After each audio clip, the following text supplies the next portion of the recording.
everybody. Welcome to our first panel of the evening.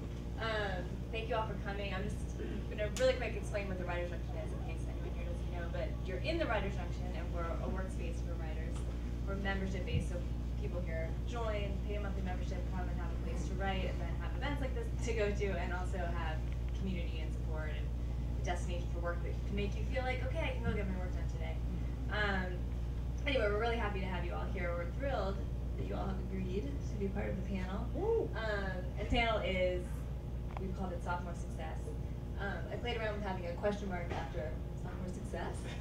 But the idea is all of these authors have had their first novel come out, their first book, and what does that mean? What was the experience like, and how can you take that experience of the first one, share the lessons that how can they share the lessons they've learned with people who haven't had a book come out yet but are hoping to, and also how did they apply those lessons to the next thing that they're working on. That from up here. Really? I'm sorry. That's kind of cool, but wow. Unless I just wow. You got a PT Too much time at the computer? So, anyway, I also want you to say that we're selling raffle tickets for the Young Storytellers. They're $5 a ticket, and there's some great prizes to be had. So, just I'll remind you all at the end, but it's great to get it. Everyone put your info on. There's a flyer so you can keep updated. If you're not on either the Word Hustler email list or our email list, you can sign up there and get announcements about stuff that's going on here or with them. Anyway, thank you guys so much for coming. This is our illustrious panel. I'm going to tell you a little bit about each person. Directly to my right, this is Brad Listy. Woohoo! And forgive me, I'm going to read, although I do know Brad, I'm actually going to read. Brad Listy is the author of the best-selling novel Attention Deficit Disorder. In 2006, he founded The Nervous Breakdown, which is co-hosting this evening. They've been amazing with us. A popular online culture magazine and literary community, which now features the work of more than 300 writers and other artists from around the world, including Bret Easton Ellis, Chuck Palahniuk, Antonia Nelson, Nick Flynn, and Stephen Elliott. This past June, The Nervous Breakdown launched its own publishing imprint called TNB Books, which will offer original work in print, ebook, and audiobook formats on sale at TNB itself and at all major online retailers. Very cool. The imprint's first title, Subversia, is a collection of nonfiction by D.R. Haney, author of the underground classic Band for Life, a novel about punk rock. And this is very cool. TNB just launched its own book club called What Else? The TNB Book Club. It features a new book each month as well as moderated online book club meetings with the author. You can sign up at The Nervous Breakdown where for only $9.99 a month, you get a brand new book mailed directly to your door and access to the monthly meetings. It's very cool. Anyway, thanks Brad for being here. Of course, thank you. And then next to Brad is Mark Sarvis.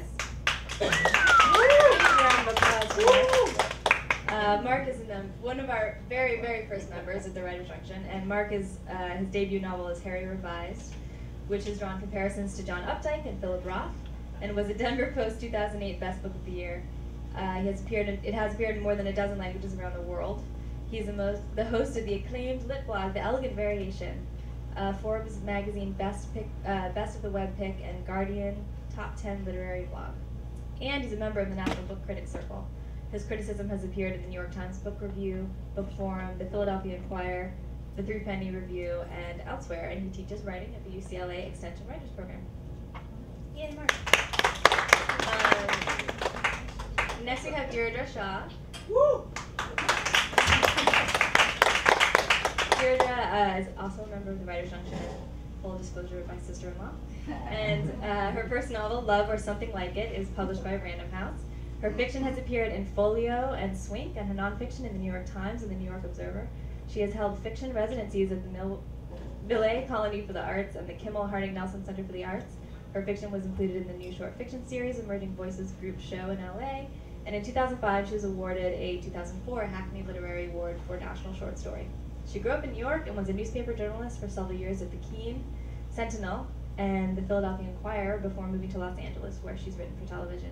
She teaches fiction at UCLA Extension Writers Program and currently writes for Life Unexpected, a show on the CW, and she's due August 23rd.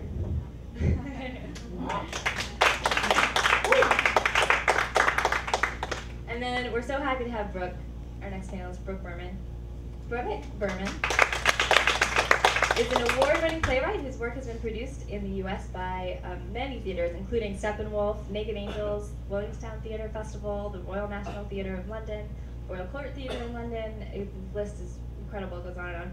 Her play Hunting and Gathering was named one of the 10 best of 2008, and her memoir, No Place Like Home, which is what we'll be talking about today, was published by Random House in June 2010, so very recently, and included in summer reading roundups by Elle, Cosmopolitan, LA Magazine, and named Brilliant and Highbrow by the New York Magazine, Approval Matrix. She writes plays, books, and screenplays. Her short film, All Saints Day, directed by Will Frears, won Best Narrative Short at the Savannah Film Festival and was featured at the Tribeca Film Festival. She's a graduate of the Juilliard School and an alumna of New Dramatists in New York City. She's received support for her work from the McDowell Company, the Corporation of Yaddo, the National Foundation for Jewish Culture, and No Place Like Home is her first book. So, thank you guys. And I'll just pass the microphone along to each of you, but if you don't mind just reading a little piece so we can get a taste of each of your books, which I placed behind you so you can't read.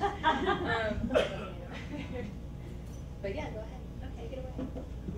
So I'm just going to read, if I talk like this, can you hear me? Okay, so I'm not going to do the mic. Can you hear on the camera? Can you hear on the It's camera? fine. You could set that up in front of her. Really? Yeah, I can just Yeah. talk it a bit. No, it's okay. We'll see what this is. So, basically, I've had a life as a playwright for almost 20 years, and I wrote a play in 2008 that had a bunch of characters who were moving around, living in sublets, and at the time, I had decided to move to Los Angeles. I'd given up my apartment in New York, and I was sort of squatting in this arts organization, and someone sort of caught wind of my situation and wrote a piece in the New York Times, which turned into this book.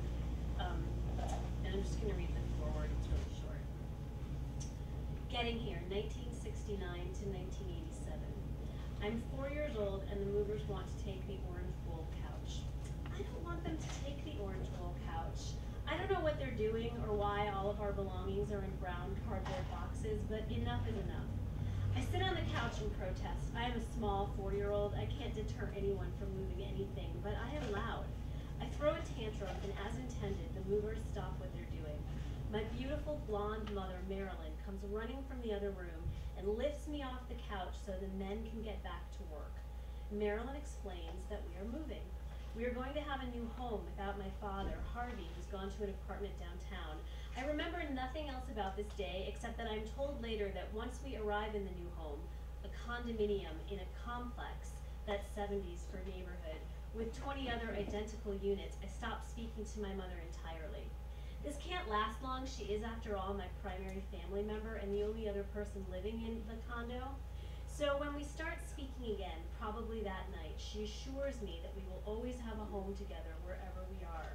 She says it's you and me against the world, citing the Helen Reddy song she's been playing incessantly since her divorce.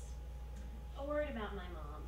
Marilyn Lucas Berman Kovacs Habsburg Berman was a child prodigy who began playing her mother's piano at the age of 4 and debuted with the Detroit Symphony Orchestra by early adolescence. She played through college and, according to family mythology, or perhaps her own mythology, it's hard to tell the difference, turned down a chance to study at Juilliard out of the fear of leaving home. She lived with her parents in Detroit until marrying my father. Marilyn used to say that she wanted to be a pianist, but she didn't want it enough. Plus, the fear of making it in New York was enormous.